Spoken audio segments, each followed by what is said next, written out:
Passaram apenas 5 anos desde que Baselworld, a grande feira da relojoaria internacional, foi alvo de uma gigante renovação que custou centenas de milhões de euros. No entanto, na última edição, em março, o terceiro andar do pavilhão principal, totalmente renovado, permaneceu fechado, uma vez que cerca de metade das marcas que normalmente exibem anualmente os seus artigos não marcou presença. Nos últimos 2 anos, as marcas passaram aproximadamente de 1.500 para 650. Ao mesmo tempo, o número de participantes, em geral, também tem vindo a cair. O que se passa? Com mais de 100 anos de história, marca que celebrou há um ano, a Feira de Basileia estabeleceu-se ao longo dos tempos como um momento central do calendário anual da indústria relojoeira e joalheira, a par de outros de menor escala, como o Salão Internacional de la Haute Horlogerie, SI, de Genebra, o JCK Las Vegas e o Hong Kong Jewelry Fair. Não só porque as marcas apresentam os seus novos produtos, mas também porque é lá que se sente o batimento da indústria em geral. Ou seja, Basileia serve como um momento de reflexão. É natural, por isso, que uma redução drástica como a que aconteceu este ano seja motivo de alerta. Alguns apontam para o abrandamento das exportações suíças, por sua vez motivadas pelo desacelerar das vendas nos mercados asiáticos, e para a revalorização do franco suíço como os principais fatores que levaram algumas empresas a cortar custos. Note-se que as rendas em Baselworld são elevadíssimas. No entanto, nos últimos meses a indústria tem registrado alguns sinais positivos.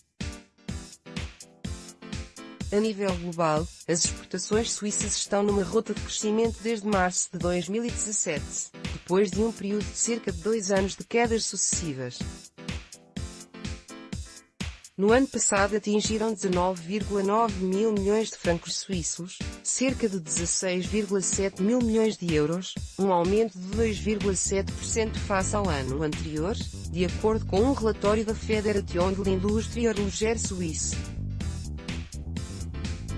Desafio: chegar às novas gerações. As marcas têm um desafio pela frente e aquelas que responderem com sucesso dificilmente se poderão agarrar única e exclusivamente aos valores tradicionais e esquecer as novas motivações dos consumidores.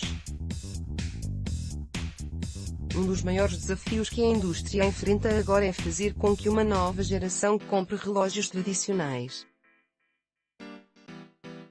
Acho que esta é a direção que as marcas precisam de tomar, aponta Jean-Claude Bivers, CEO da TAG Heuer, considerado um guru da indústria relojoeira, à Culto, por e-mail. A marca tem apostado fortemente em campanhas com figuras públicas como Cristiano Ronaldo, David Guetta e Cara Delevingne e promovido diferentes modelos do Kona até do Dular, um relógio híbrido, com o aspecto de um relógio tradicional e funcionalidades de smartwatch. Tal como esta, outras marcas relojoeiras de segmento médio, como a Fossil, Frederic Constant e Alpina, encontraram formas de integrar novas tecnologias em alguns dos seus modelos, supostamente para atrair uma camada mais jovem. Por exemplo, este ano, a Frederic Constant lançou um modelo híbrido com um movimento mecânico automático, o híbrido manufatura, que está à venda por 3.550 euros.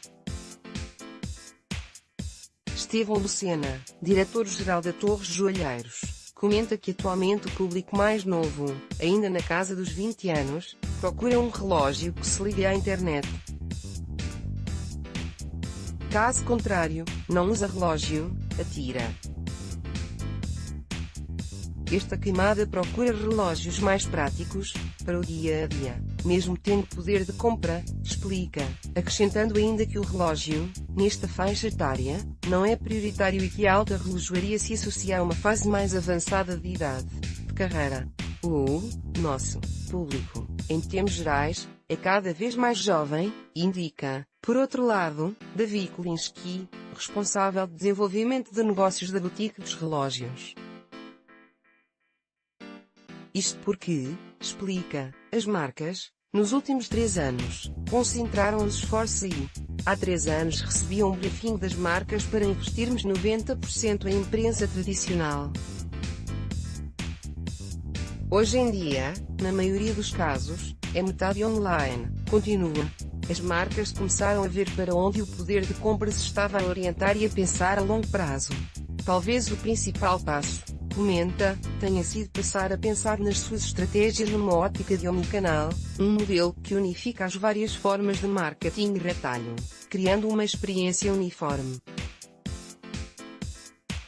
Renovaram as equipas todas e fizeram grandes reestruturações, acrescenta. Durante a Feira de Basileia, em março, Biver partilhou a sua opinião, menos popular entre os tradicionalistas, sobre o futuro de Baselworld, e, consequentemente, da indústria, dizendo à BBC que a Apple e a Samsung deveriam ser convidadas para expor na Feira de Basileia.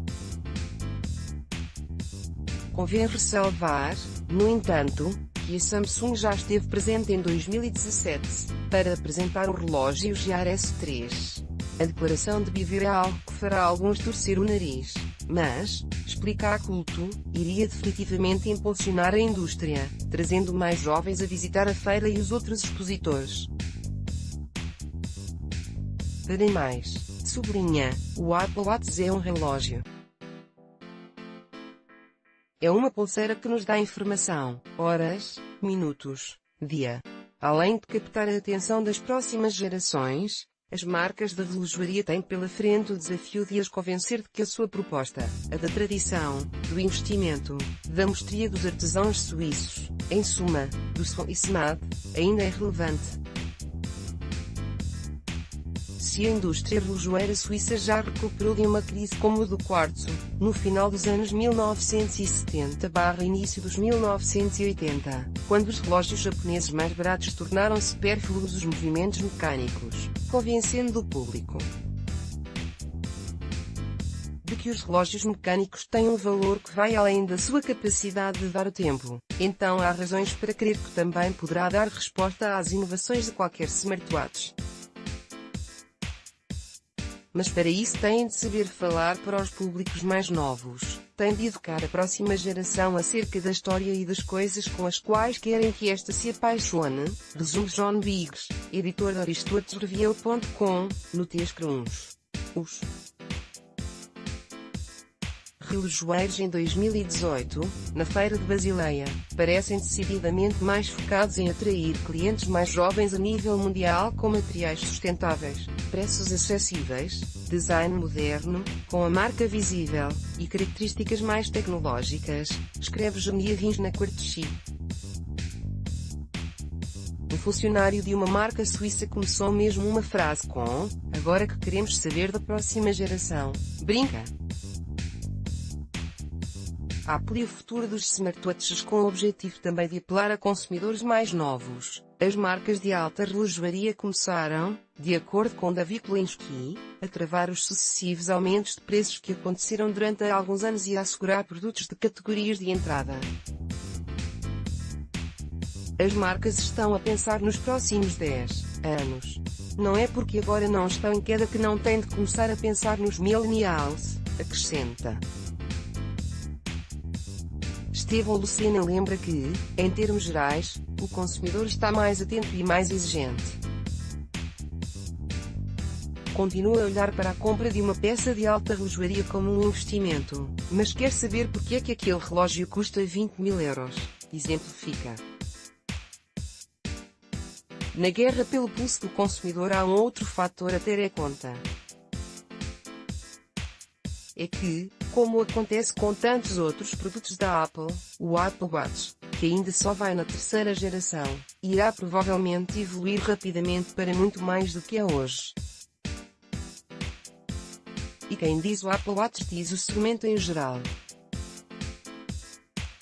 Peter Stade, Silva Frederic Constant, acredita que a indústria ainda subestima o presente e futuro impacto que o Apple Watch terá, sobretudo nos relógios de quartzo. É bom que nós, relojoeiros suíços, sejamos cautelosos. A Apple sabe muito mais do que nós e vejo claramente o que estão a fazer.